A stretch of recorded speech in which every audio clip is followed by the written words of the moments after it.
El ranchero vivía completamente aislado, abandonado incluso por su propia familia, y nadie en la región recordaba ya su historia.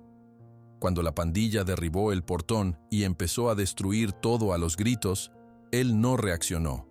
Solo se quedó de pie frente a la puerta de madera marcada con un símbolo antiguo. Pero cuando el líder de la pandilla se acercó y reconoció el dibujo cherokee quemado a fuego, su rostro palideció, dio un paso atrás y todos a su alrededor se congelaron, porque entendieron que aquel hombre solitario no era tan indefenso como pensaban. Suscríbete al canal, deja tu like y comenta desde qué parte del mundo nos estás viendo, porque ahora te lo voy a contar todo.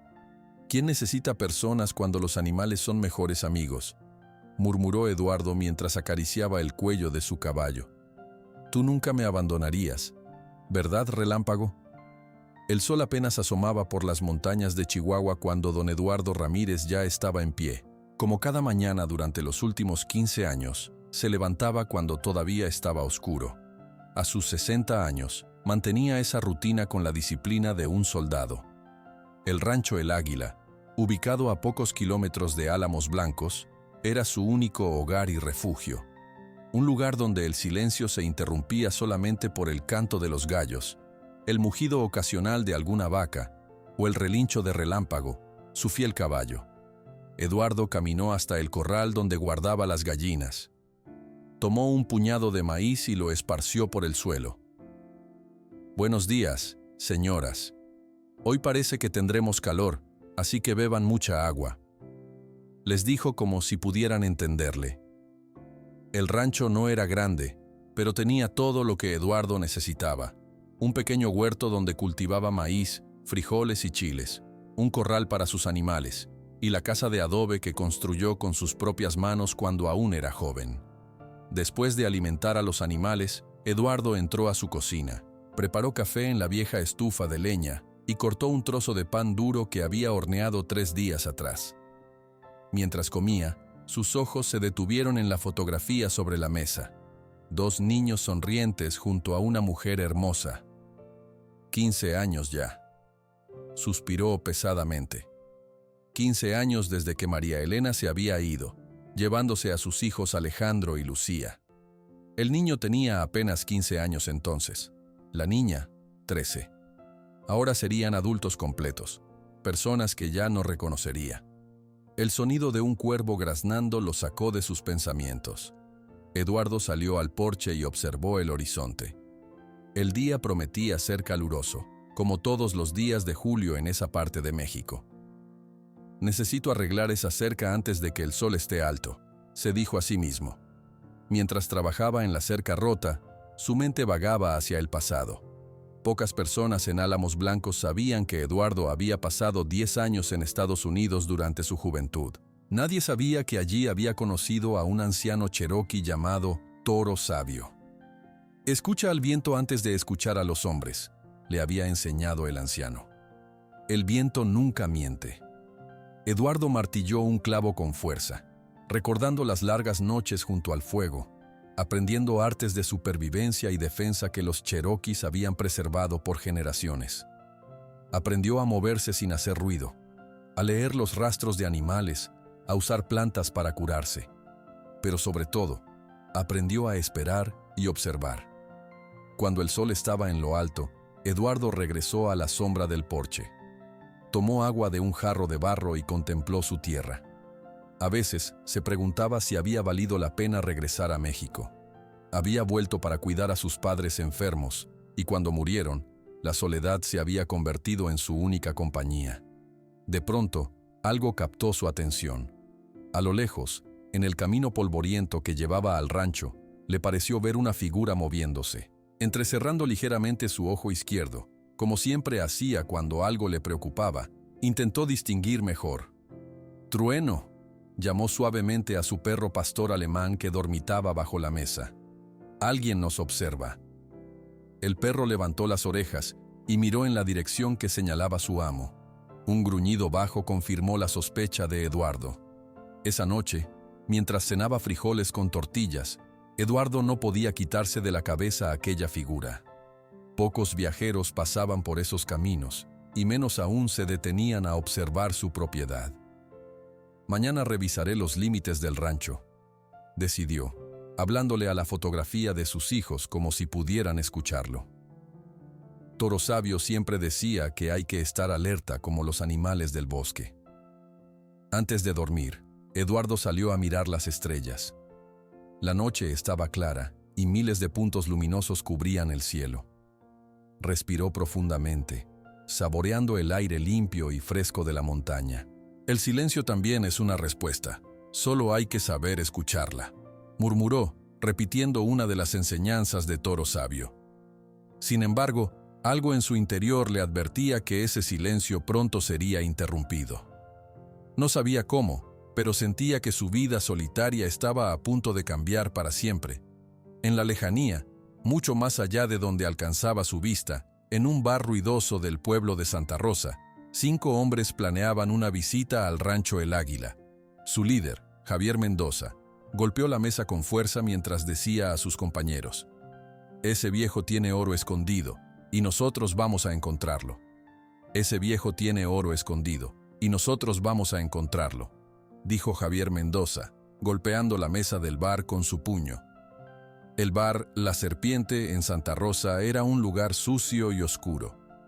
El olor a cerveza vieja y cigarros llenaba el aire. En la mesa del rincón, 5 hombres bebían y hablaban en voz baja.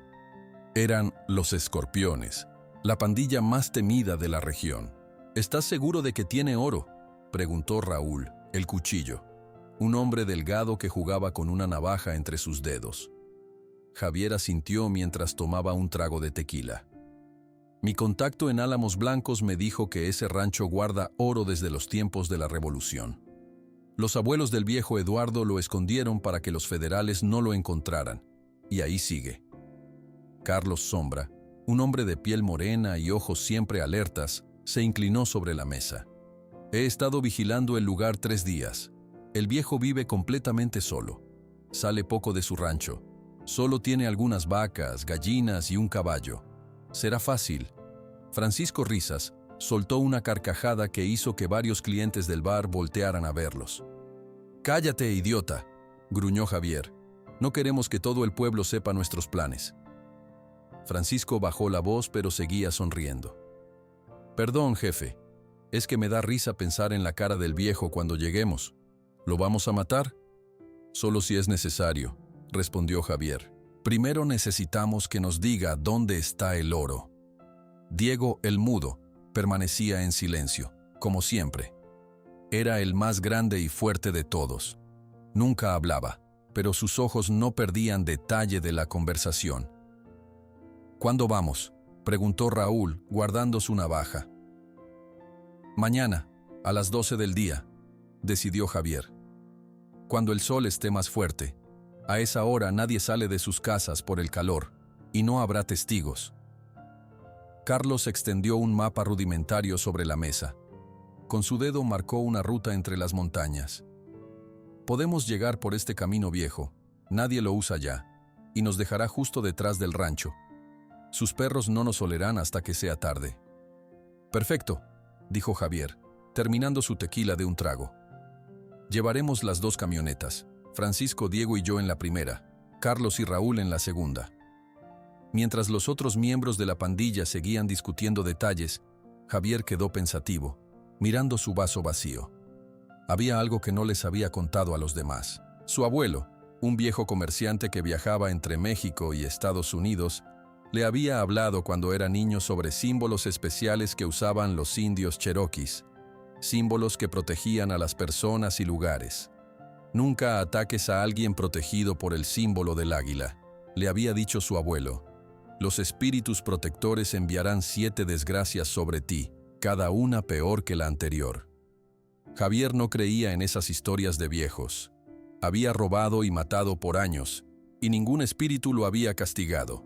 Sin embargo, el nombre del rancho, El Águila, le provocaba una extraña sensación. «¿Estás bien, jefe?», preguntó Carlos notando su silencio. Javier salió de sus pensamientos. «Sí. Solo pensaba en cuánto oro vamos a encontrar», mintió. «Preparen todo, armas, cuerdas, linternas. Y Francisco, Lleva esa cosa que usas para hacer hablar a la gente. Francisco sonrió de nuevo, mostrando un diente de oro. Con gusto, jefe. Te aseguro que el viejo cantará como pájaro. Los 5 hombres chocaron sus vasos en un brindis silencioso. El plan estaba listo. Mientras tanto, a kilómetros de distancia, Eduardo Ramírez dormía intranquilo, sin saber que al día siguiente su pacífica vida en el rancho El Águila cambiaría para siempre. La mañana siguiente amaneció calurosa, como suelen ser los días de julio en Chihuahua. El sol apenas comenzaba a salir cuando Javier Mendoza y sus hombres ya estaban preparando las camionetas negras para su viaje hacia Álamos Blancos. El sol de julio quemaba la tierra como fuego. Eduardo Ramírez se levantó temprano, mientras las camionetas negras de los Escorpiones apenas salían de Santa Rosa. Con su sombrero de paja y una cantimplora llena de agua, montó a relámpago para revisar los límites de su rancho. «Vamos, amigo», le dijo a su caballo. «Necesitamos ver si alguien rompió las cercas del lado norte». El aire estaba caliente y seco. Eduardo cabalgó por casi 1 hora, revisando cada parte de su propiedad. Todo parecía normal hasta que llegaron a un camino estrecho entre rocas. De repente, un sonido alertó a Eduardo. Un cascabeleo inconfundible venía de entre las piedras. Antes de que pudiera reaccionar, una serpiente de cascabel grande salió y se cruzó en su camino. «¡Tranquilo, relámpago!», gritó Eduardo, pero ya era tarde. El caballo, asustado por la serpiente, se levantó sobre sus patas traseras. Eduardo intentó sostenerse, pero sus manos resbalaron de las riendas. Cayó hacia atrás y su pierna derecha golpeó fuertemente contra una roca. El dolor fue inmediato e intenso. Eduardo se quedó sin aire por unos segundos. Cuando intentó ponerse de pie, su pierna no respondía bien. «Maldita sea», murmuró, viendo que Relámpago había corrido unos metros pero ahora pastaba tranquilo. «Ven acá, traidor». Con dificultad, Eduardo silbó y el caballo regresó. No podía montar con su pierna lastimada, así que tomó las riendas y comenzó el lento regreso a casa, apoyándose en un palo como bastón improvisado. Mientras tanto, en la carretera principal hacia Álamos Blancos, un auto avanzaba levantando polvo. Dentro iban Alejandro y Lucía Ramírez, los hijos de Eduardo. «¿Segura que es por aquí?», preguntó Alejandro, un hombre de 30 años con gafas y barba corta. «Sí, reconozco ese cerro», respondió Lucía, señalando una montaña a lo lejos. «Papá nos llevaba a pescar a ese arroyo, ¿recuerdas?». Alejandro apretó el volante con fuerza.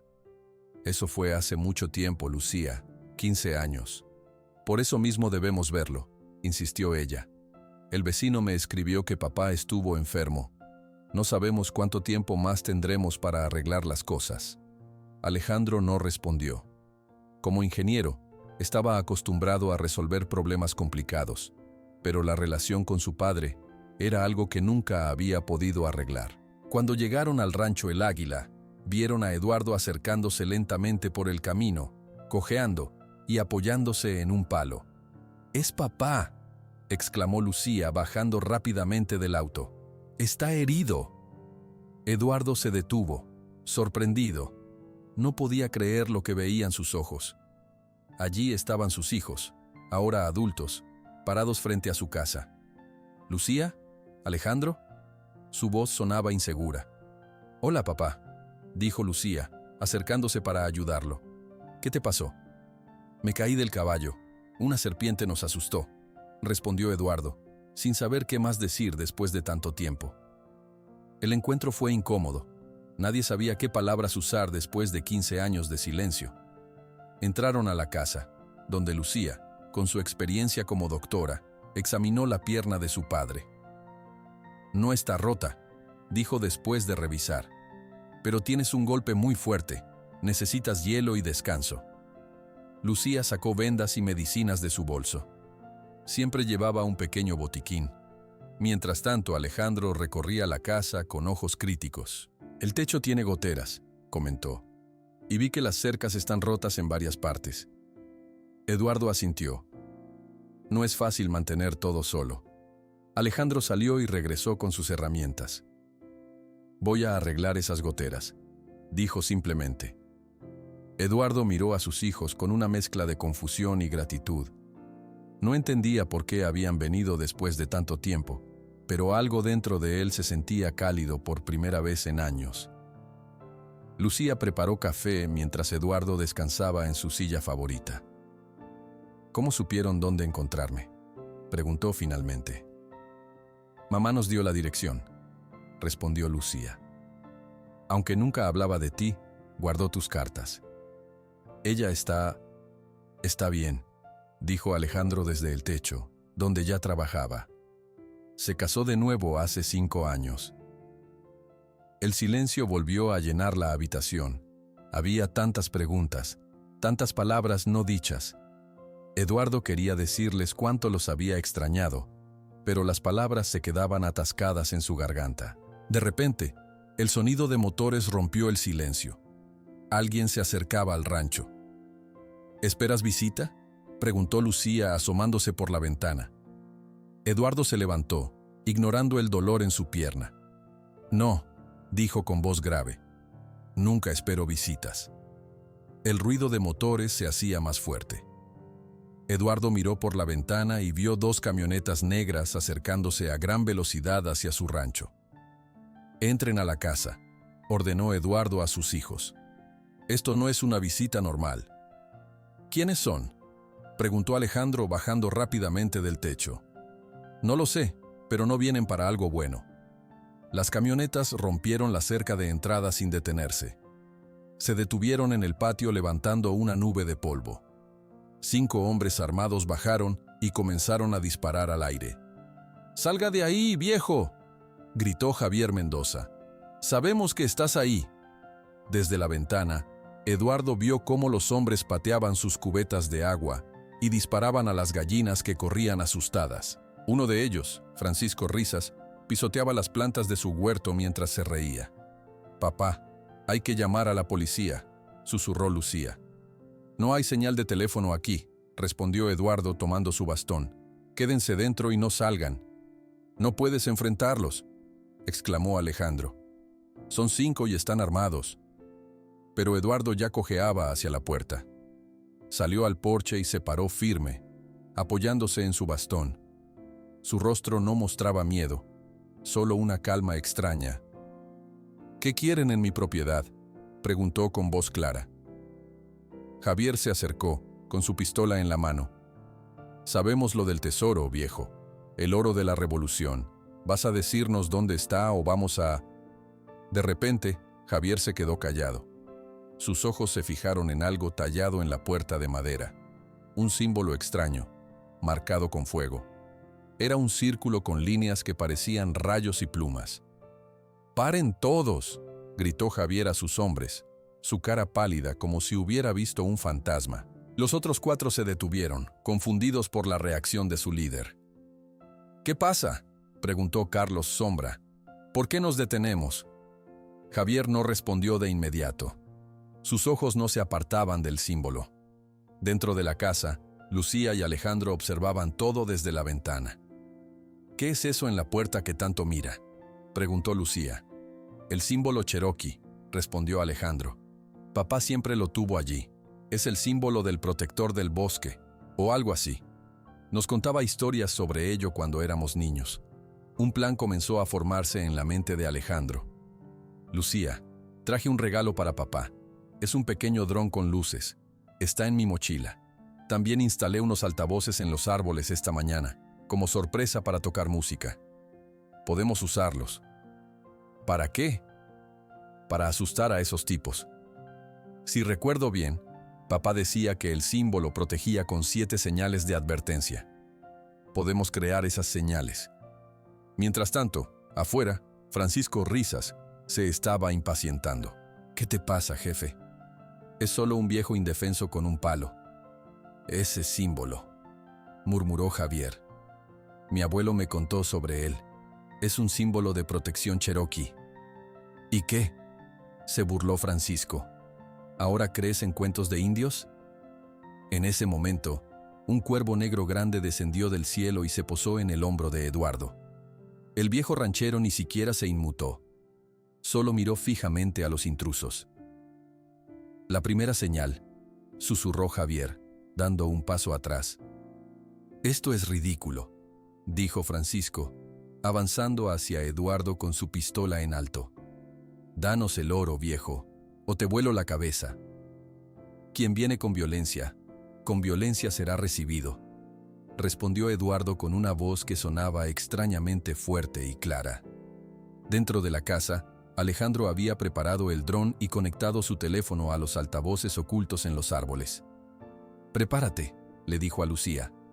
«Cuando te diga, abre esa ventana del lado este. Necesito que vean que hay más personas aquí. Tengo miedo, Alejandro. Yo también. Pero no podemos dejar solo a papá». Afuera el viento comenzó a soplar más fuerte. Los cuervos que normalmente vivían en los árboles cercanos comenzaron a reunirse, atraídos por el primero.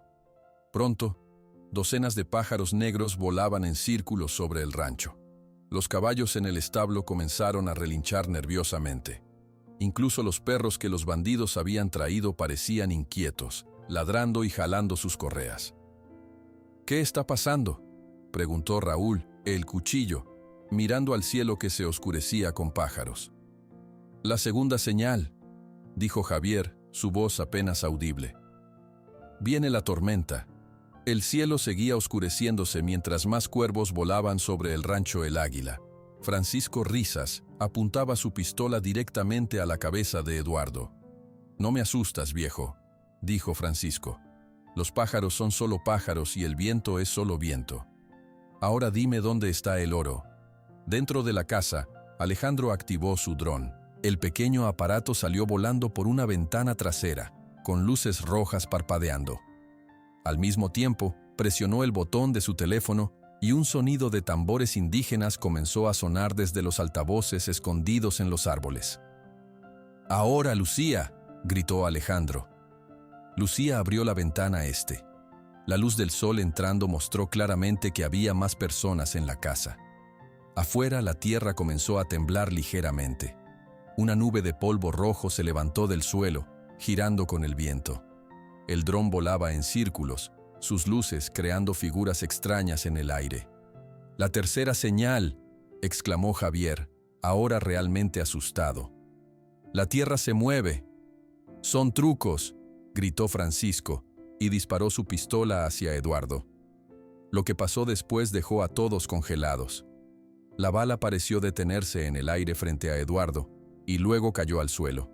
En realidad, había golpeado el bastón de Eduardo en un ángulo perfecto y rebotado, pero en medio del caos y el miedo parecía magia pura. «La cuarta señal», gritó Javier. «Las balas no lo tocan».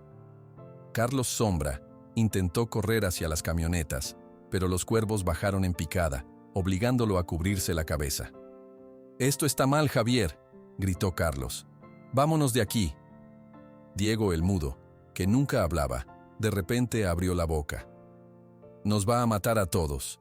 Su voz sonaba extraña y áspera por falta de uso. «Habló el mudo», exclamó Raúl. «Es la quinta señal». En ese momento, Lucía se asomó más por la ventana, preocupada por su padre. Raúl la vio claramente y su cara cambió completamente. «La doctora», dijo sorprendido. Lucía lo miró confundida. No reconocía a este hombre. «¿Quién eres?», preguntó ella. «Usted me salvó, doctora», respondió Raúl bajando su cuchillo. «En el hospital de Ciudad Juárez, hace 3 años. Me dispararon y usted trabajó toda la noche para salvarme». El sonido de los tambores se hizo más fuerte.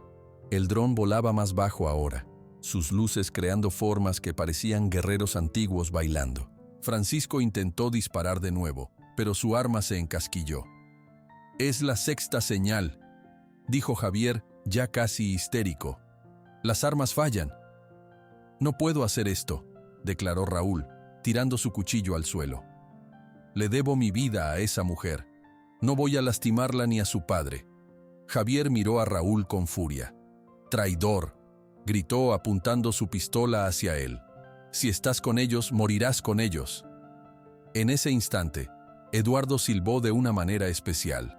De debajo del porche salió Trueno, su perro pastor alemán, que hasta ahora había permanecido escondido. El perro saltó sobre Javier, derribándolo al suelo. La pistola voló de sus manos. La séptima señal. Gritaron varios de los bandidos a la vez. El caos era total. Carlos corría en círculos perseguido por cuervos. Francisco intentaba que su arma funcionara, golpeándola contra su pierna. Diego estaba paralizado de miedo. Raúl se acercó lentamente a Eduardo. «Lo siento, señor», dijo. «No sabía que era el padre de la doctora. Ella salvó mi vida cuando todos querían dejarme morir». Eduardo miró a Raúl con ojos penetrantes. «Las decisiones que tomamos nos definen, no nuestro pasado». Alejandro salió de la casa con un viejo rifle en sus manos. «Todos al suelo», ordenó. «Ahora». Los bandidos obedecieron, excepto Javier, que seguía luchando con el perro. Eduardo silbó nuevamente y Trueno se apartó, pero seguía gruñendo, listo para atacar de nuevo. A lo lejos, se escucharon sirenas de policía acercándose. «¿Quién llamó a la policía?», preguntó Lucía sorprendida. «Nadie», respondió Eduardo. «Pero mi vecino don Tomás pasa por el camino principal a esta hora. Debe haber visto las camionetas». Javier se levantó lentamente, con las manos en alto. Pero cuando miró a Eduardo y Lucía juntos, algo en sus ojos pareció confundido, como si estuviera viendo fantasmas. «¿Quién eres tú?», preguntó a Lucía. «Te pareces a alguien que conocí». Antes de que Lucía pudiera responder, 3 patrullas de policía entraron al rancho. Los oficiales salieron con armas en mano, y entre ellos, un hombre con uniforme de capitán se adelantó. «¿Están todos bien?», preguntó el capitán. «Ahora sí, Sergio», respondió Eduardo al recién llegado. El capitán Sergio Montero miró sorprendido a Eduardo y luego a los jóvenes que estaban con él. «¿Lucía? ¿Alejandro? ¿Son ustedes?», preguntó asombrado. «No los veía desde que eran niños». «Tío Sergio», dijo Lucía reconociéndolo. «No sabía que eras policía en Álamos Blancos». «Capitán desde hace 3 años», respondió con orgullo, antes de volverse hacia los bandidos. «Todos contra el suelo. Manos donde pueda verlas». Los oficiales esposaron rápidamente a Francisco, Carlos y Diego. Cuando un policía se acercó a Raúl, Lucía intervino. «Espere, este hombre me ayudó. Se negó a lastimarnos». «Es cierto», confirmó Eduardo. «Él tiró su arma cuando reconoció a mi hija».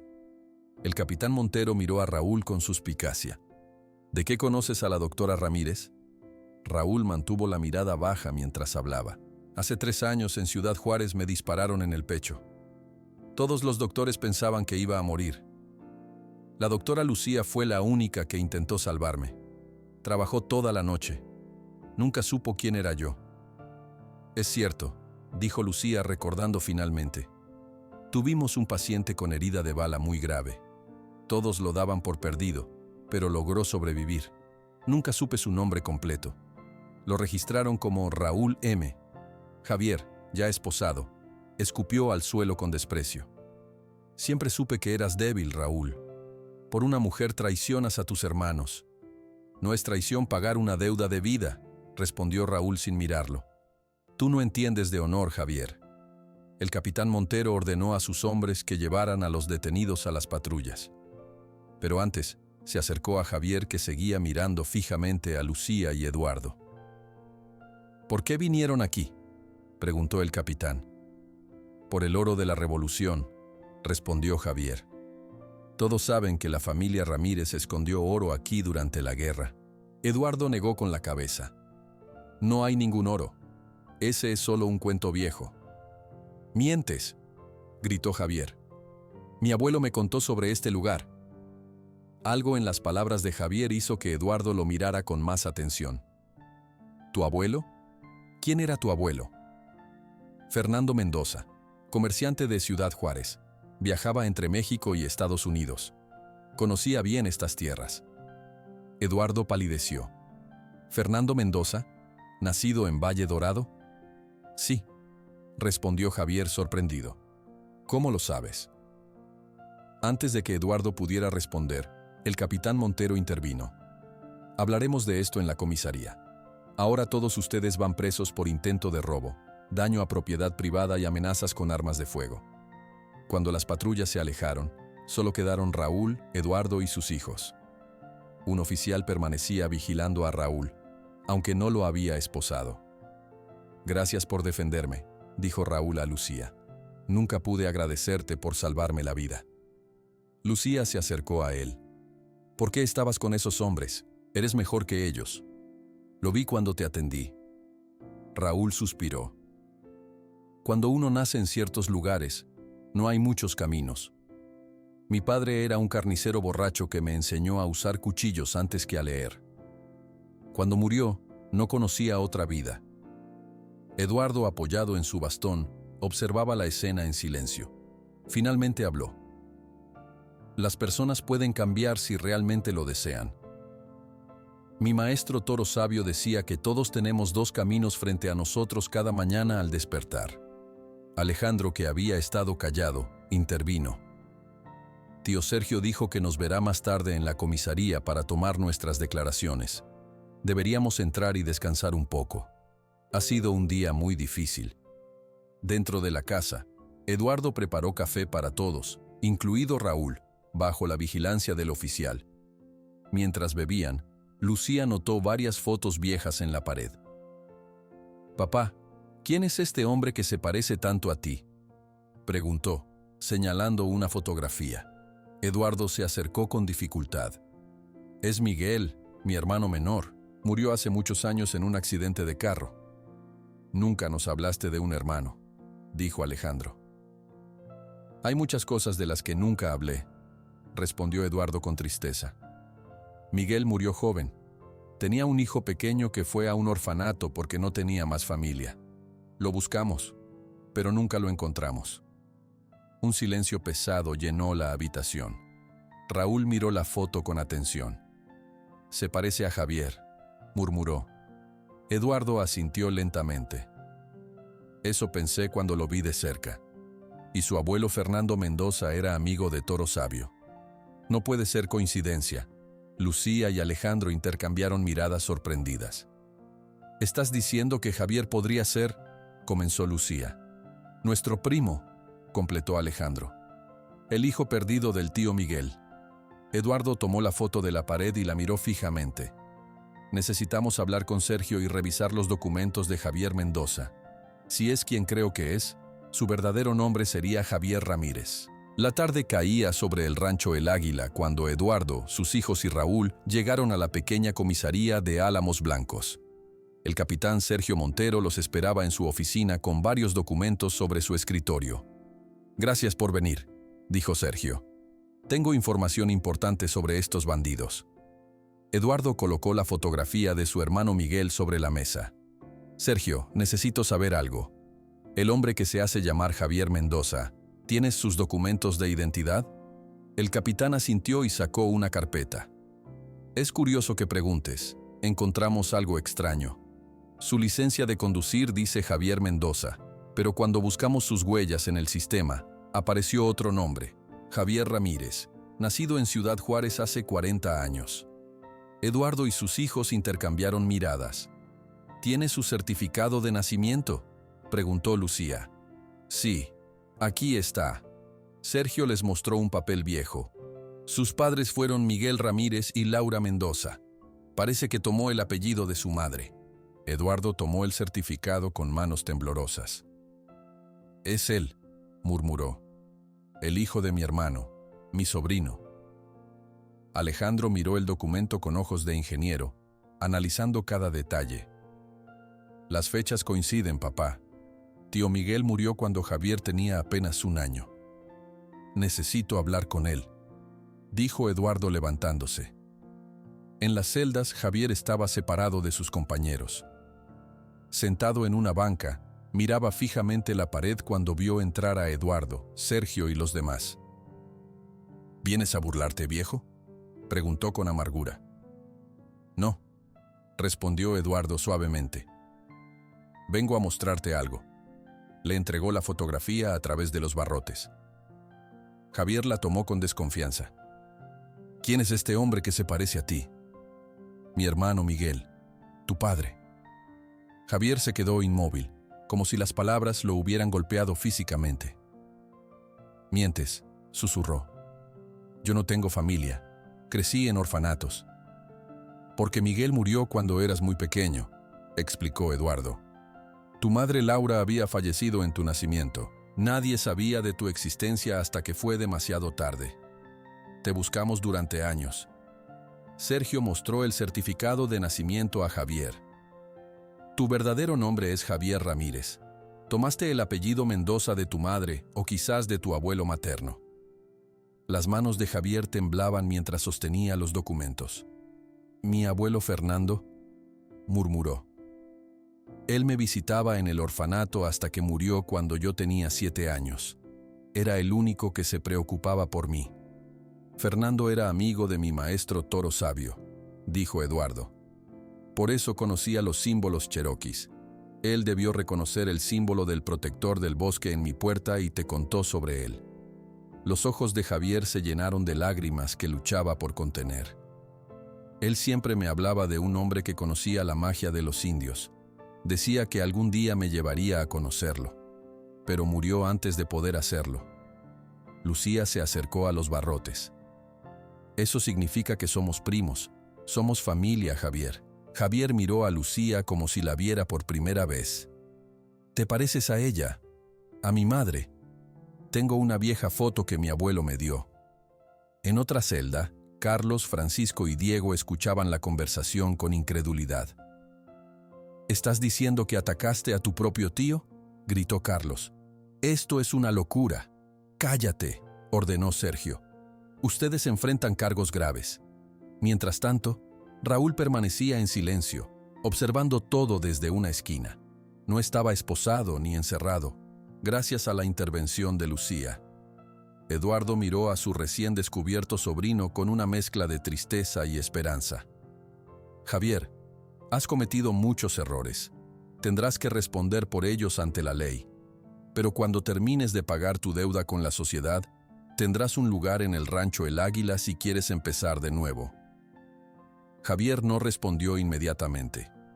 Sus creencias y su identidad se habían destrozado en minutos. Toda su vida había odiado al mundo por abandonarlo, y ahora descubría que tenía familia que lo había buscado.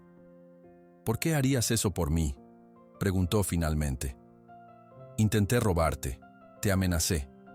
Porque eres sangre de mi sangre, respondió Eduardo simplemente. Y porque todos merecemos una segunda oportunidad.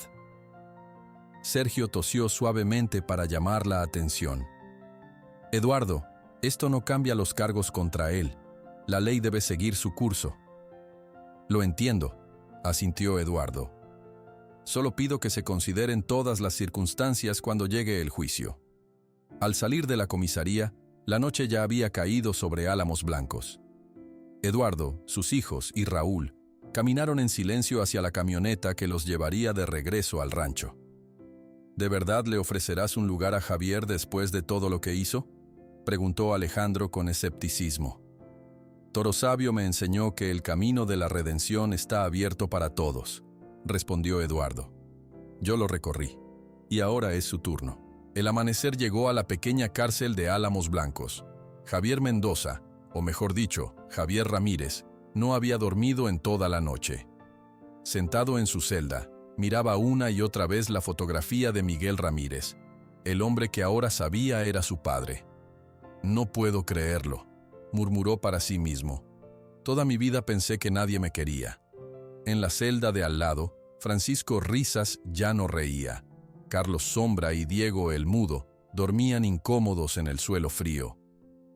¿De verdad crees que son tu familia?, preguntó Francisco con burla. Seguro es un truco del viejo para que confieses dónde está el oro. Javier no respondió. Sus pensamientos estaban en el pasado, en las historias que su abuelo Fernando le contaba sobre símbolos mágicos y hombres sabios. La puerta de la comisaría se abrió. El capitán Sergio Montero entró con Eduardo, Lucía y Alejandro. También traían a Raúl, quien ahora parecía más un invitado que un prisionero. «Buenos días», saludó Sergio acercándose a la celda de Javier. Traje más documentos que debes ver. Le entregó un sobre amarillo a través de los barrotes. Javier lo abrió con manos temblorosas. Dentro había más fotos viejas y papeles oficiales. Este es el acta de defunción de tu padre, explicó Sergio. Y esto es un artículo del periódico sobre el accidente donde murió. También hay cartas que Eduardo escribió buscándote en varios orfanatos. Javier examinó todo en silencio. Una foto mostraba a un bebé en brazos de Miguel Ramírez.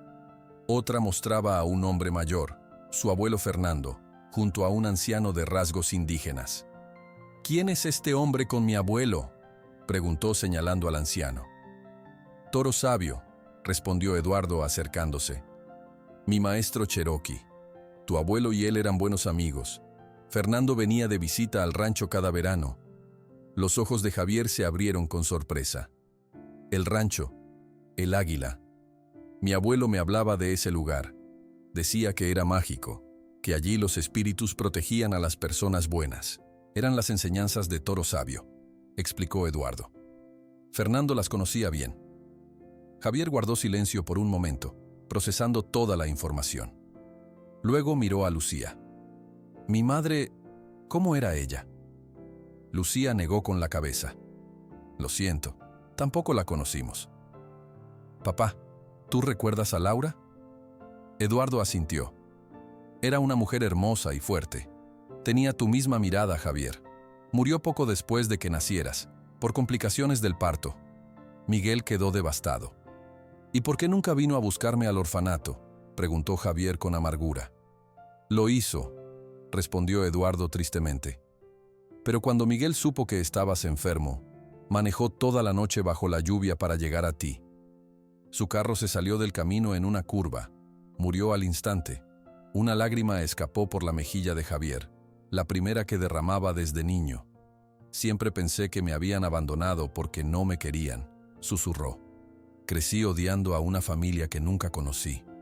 En ese momento, Raúl se acercó a la celda. Javier, he estado pensando. Todo lo que hicimos, todos esos robos y asaltos, estaban mal. La doctora Lucía me hizo ver que hay otra forma de vivir.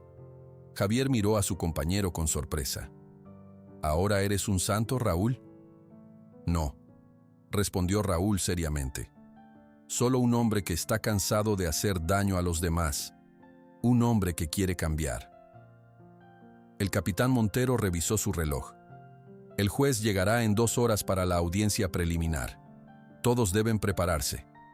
Cuando los demás salieron, Alejandro se quedó atrás, frente a la celda de Javier. ¿De verdad nunca supiste nada sobre nosotros?, preguntó. No, respondió Javier. Mi abuelo murió cuando yo tenía 7 años. Después solo tuve las calles y las pandillas. Pero ahora entiendo por qué siempre me contaba historias sobre el rancho El Águila y los símbolos cherokees. Estaba tratando de conectarme con mi familia, a su manera. Alejandro miró fijamente a su recién descubierto primo. Papá realmente cree en las segundas oportunidades, ¿sabes? Cuando termine tu sentencia, él estará esperándote. ¿Y tú?, preguntó Javier. Yo necesitaré tiempo, respondió Alejandro honestamente. Pero también creo que las personas pueden cambiar si realmente lo desean. 2 horas después, en la pequeña sala del juzgado, el juez don Martín López escuchaba atentamente los testimonios. Raúl el Cuchillo habló sobre cómo Lucía le salvó la vida años atrás y cómo eso lo hizo cambiar de opinión durante el ataque. Cuando vi a la doctora, supe que no podía seguir por ese camino, confesó.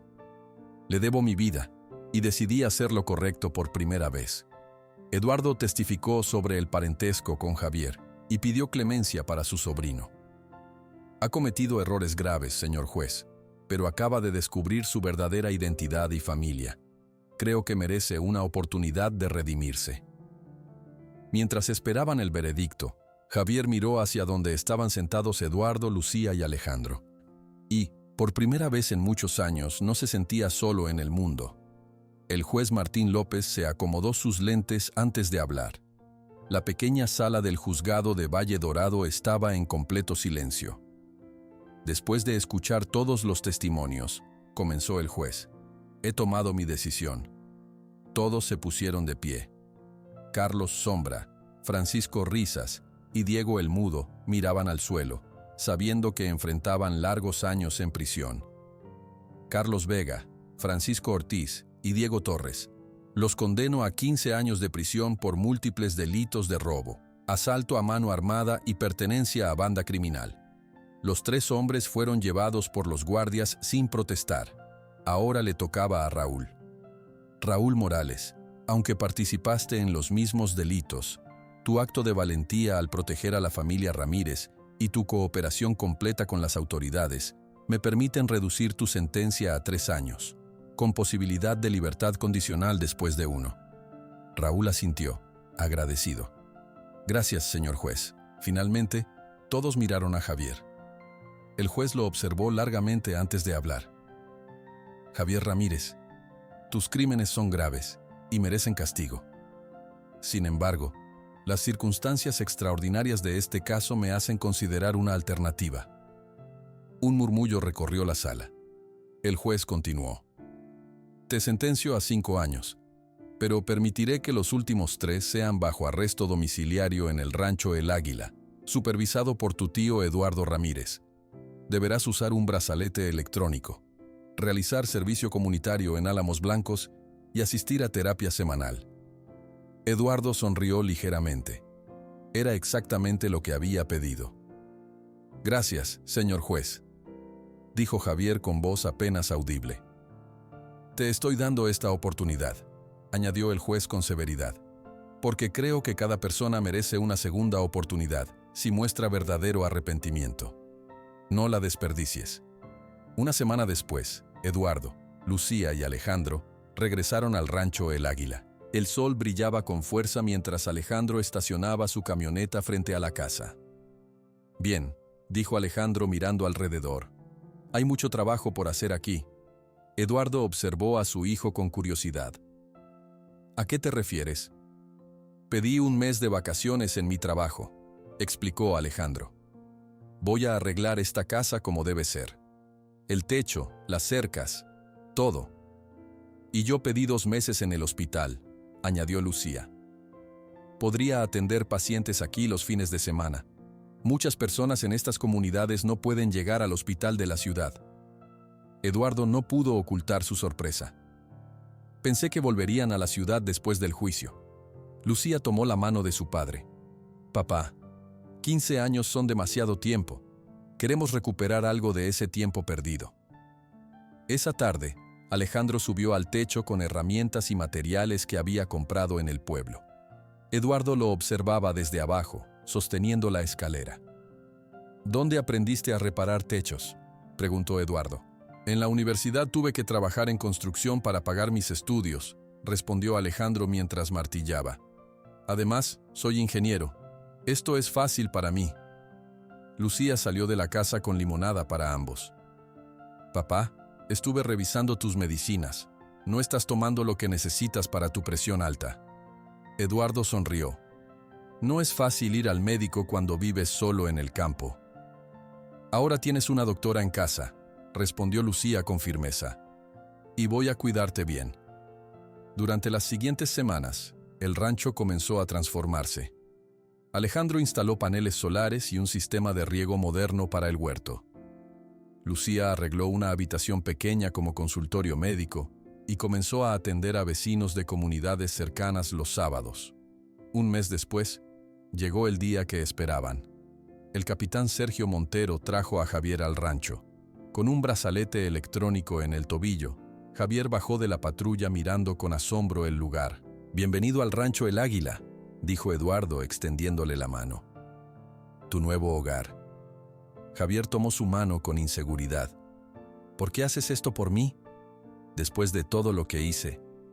«Porque todos necesitamos una segunda oportunidad», respondió Eduardo. «Yo también tuve la mía cuando conocí a Toro Sabio. Esa noche, sentados alrededor de la mesa para cenar, la nueva y extraña familia compartía su primera comida juntos. El silencio era incómodo hasta que Lucía habló. «Papá, nunca nos contaste cómo conociste a Toro Sabio». Eduardo tomó un sorbo de café antes de responder. Era joven y estaba perdido. Había cruzado a Estados Unidos buscando trabajo. Un día, robé comida de una tienda porque tenía hambre. Toro Sabio me vio y, en lugar de llamar a la policía, pagó lo que yo había tomado y me ofreció trabajo. Javier escuchaba con atención, sorprendido de que su tío hubiera robado alguna vez. ¿Tú robaste?, preguntó incrédulo. Todos cometemos errores, dijo Eduardo. Lo importante es aprender de ellos y cambiar. Alejandro miró a su padre como si lo viera por primera vez. Nunca nos contaste esa parte de tu historia. Eduardo suspiró. Hay muchas cosas que nunca les conté, pero ahora tenemos tiempo para hablar de todo eso. 6 meses pasaron desde aquella noche en que Eduardo comenzó a compartir su historia. El sol del atardecer pintaba de naranja el rancho El Águila, que ahora lucía muy diferente. Eduardo estaba sentado en el porche renovado, observando con satisfacción los cambios. Las cercas, antes rotas, ahora estaban firmes y bien pintadas. El techo de la casa ya no tenía goteras. La huerta se había expandido, con hileras ordenadas de maíz, frijoles, tomates y chiles.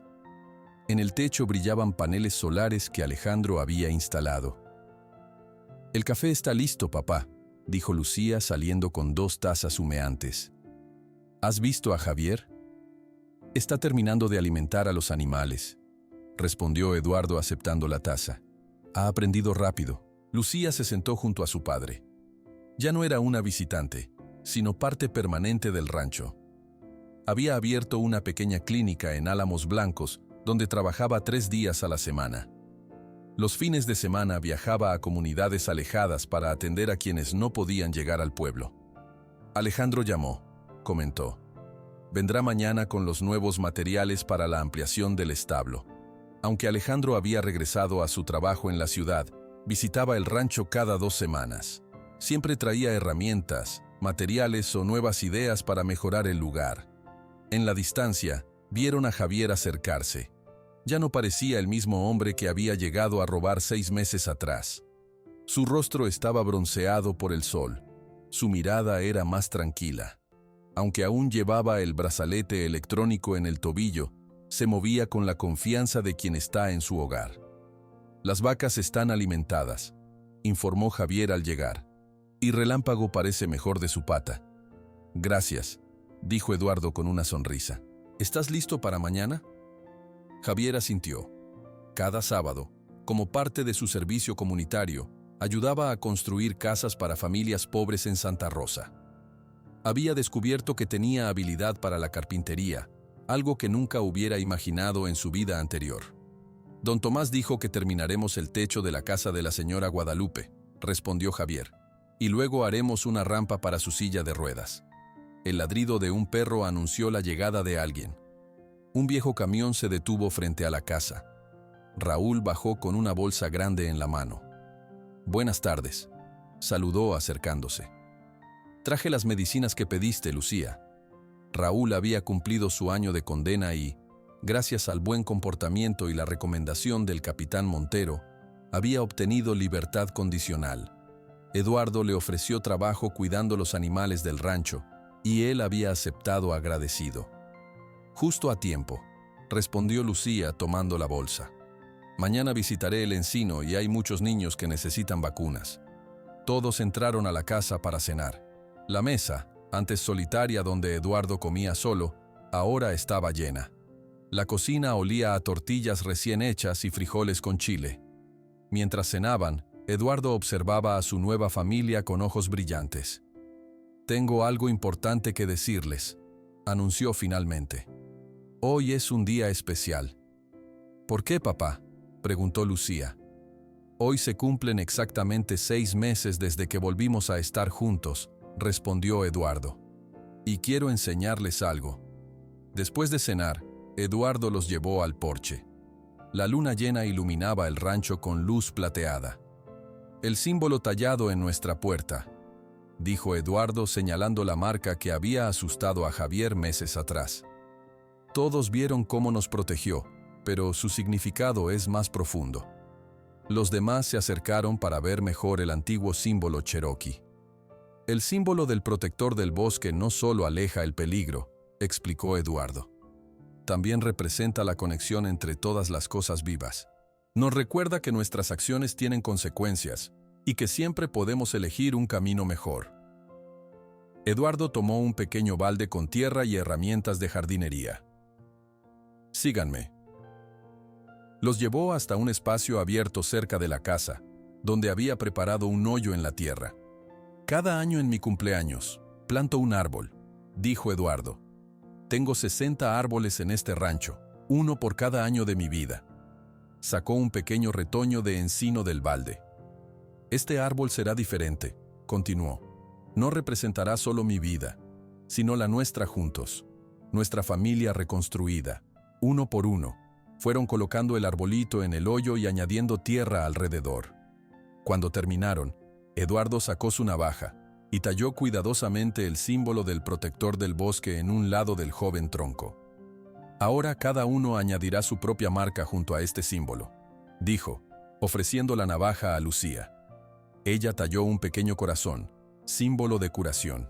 Alejandro añadió un círculo con líneas rectas, representando sus conocimientos de ingeniería.